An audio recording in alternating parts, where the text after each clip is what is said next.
Aiman, Kompas TV, Pak Didin. Kita adalah Pulau C. Minum air putih cukup.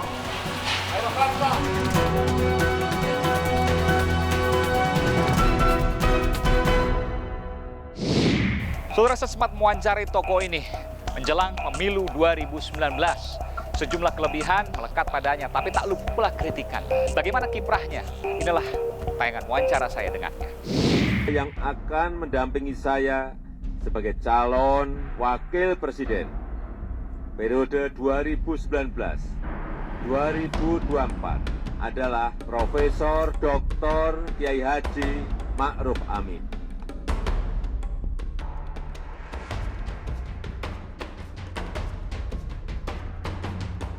Jadi wapres ya. Pas banget yang bawah. Iya, saya bilang kalau kita ke negara kayak posisi. Alasannya menerima kenapa, Yai? Alasannya menerima tawaran kenapa? Kan itu berarti saya harus mengabdi pada negara. Nah, wakil negara, ulama itu kan ini tidak nafa'a. Kalau dibutuhkan manfaat. Saudara, saya berada di sebuah jalan sempit di kawasan Koja, Jakarta Utara, dan di tempat ini ada seorang sosok yang disebut-sebut memiliki peluang kuat untuk menjadi calon wakil presiden dari Joko Widodo. Siapakah dia? Saya akan menuju ke rumahnya, masuk rumahnya dan berbincang dengannya.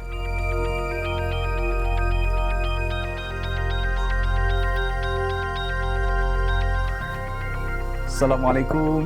Waalaikumsalam warahmatullahi wabarakatuh. Pak Kiai. Alhamdulillah. Selamat datang, Pak Iwan. Terima kasih. Saudara, saya bersama dengan Kiai Haji Ma'ruf Amin, Ketua Umum MUI, yang kemarin baru saja meletakkan batu pertama menara MUI 20 lantai dengan Pak Jokowi ya? Iya, betul. Betul. Ada apa gerangan? Kok makin deket nih dengan Pak Jokowi? Saya jadi penasaran. Boleh tanya lebih lanjut nggak, Pak Kiai? Memang kita dengan Pak Jokowi itu kan MUI itu kan khadimul ummah, pelayan umat, sadiqul hukumah, mitra pemerintah. Nah, karena MUI mitra pemerintah, saya sebagai ketua umum MUI dan Pak Jokowi sebagai presiden dekat sebagai mitra. Harus ulama dan umaro. Harus itu. Karena itu kita saling membantu, saling menopang, saling mendukung. Saling mendukung. Untuk bisa terbangunnya bangsa dan negara. Ya. Amin. Tapi semakin dekat dengan Pilpres 2019 memunculkan suara-suara yang lain. Kiai katanya mau dipinang jadi cawapresnya Pak Jokowi. Udah dengar belum? Tapi jangan dijawab dulu. Kita masuk ke dalam ya, Kiai ya. Iya, oke. Sudah kita masuk ke dalam rumah di daerah Koja, Jakarta Utara, yang saya juga nggak nyangka juga ya, rumahnya jalannya kecil, lorong. Iya. Kita masuk, saudara. Saudara, saya sudah gambarkan tadi bagaimana sulitnya untuk masuk ke rumah Kiai Haji Ma'ruf di kawasan Koja, Jakarta Utara. Tapi ya walaupun perjuangan nyaman lah, yang penting. Nyaman, ya. Saya nyaman. Kiai, kemarin saya melihat beberapa kali makin mesra dengan Pak Jokowi. Terakhir peletakan batu pertama yang saya sampaikan tadi. Ya. Sebelumnya tidak pernah kemudian dilakukan oleh Presiden terkait dengan hal tersebut. Ini 20 lantai, nggak main-main di Bambu Apus, Jakarta Timur. Betul. Jadi bagaimana pembicaraan, kok bisa tiba-tiba Pak Jokowi yang datang kemudian meletakkan batu pertama, jangan-jangan ini sinyal untuk 2019, betul? Wow, enggak juga. Jauh. Ya, karena memang beliau itu sangat perhatian ya dengan umat, dengan tokoh-tokoh agama. Ke pesantren saya saja beliau 2 kali datang. Di Banten? Iya, di Banten. Apa yang dilakukan, Kiai?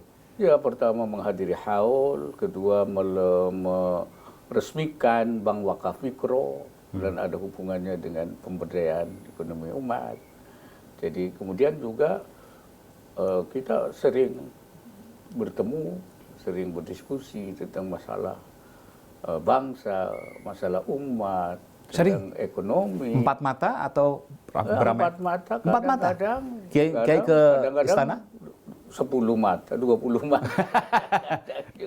Boleh saya perdalam lagi. 4 mata kapan itu dan bicara apa? Ya, ada masalah-masalah keumatan, masalah-masalah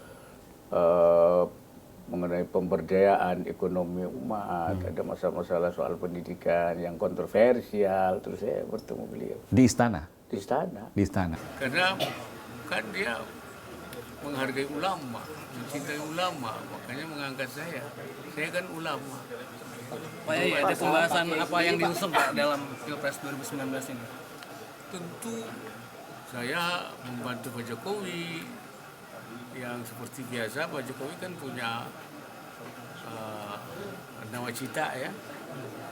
Saya akan membantu sekuat tenaga program-program beliau.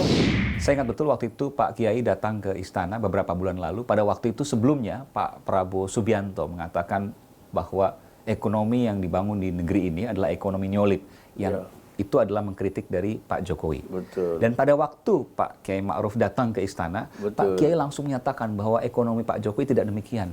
Betul. Ini luar biasa. Pak Kiai langsung membela Pak Jokowi.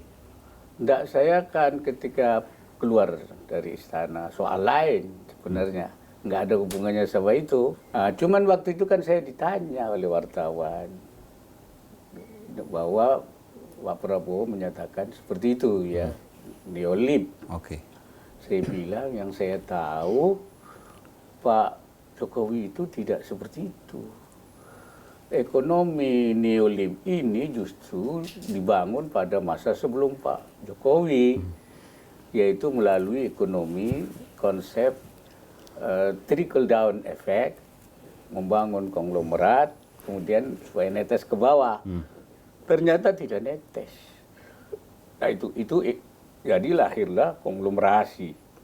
Tapi Pak Jokowi justru tidak ingin itu. Bahkan beliau bersama saya membangun arus baru ekonomi Indonesia bersama kita MUI. Itu pemberdayaan ekonomi umat untuk mengangkat ekonomi bawah. Tapi tidak dalam arti untuk melemahkan yang kuat, tapi mengkuatkan yang lemah. Karena itu arahnya.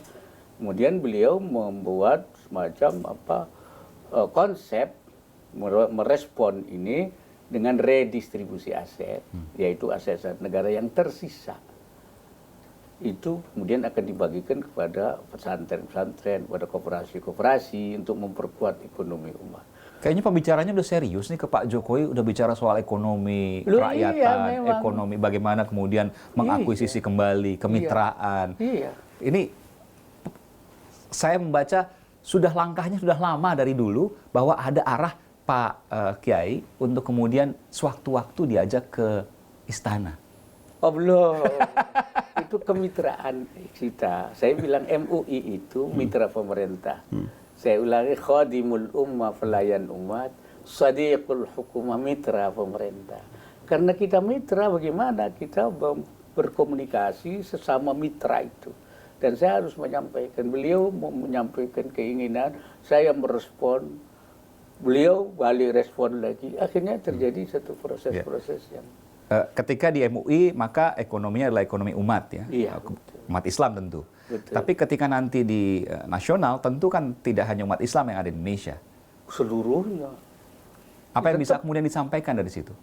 Tetap harus kemitraan. Artinya yang kuat ini harus menarik yang lemah untuk bisa menjadi kuat. Oleh karena itu saya bilang, ketika dituduh neoliberal, saya kira tidak. Neoliberal itu sebelumnya.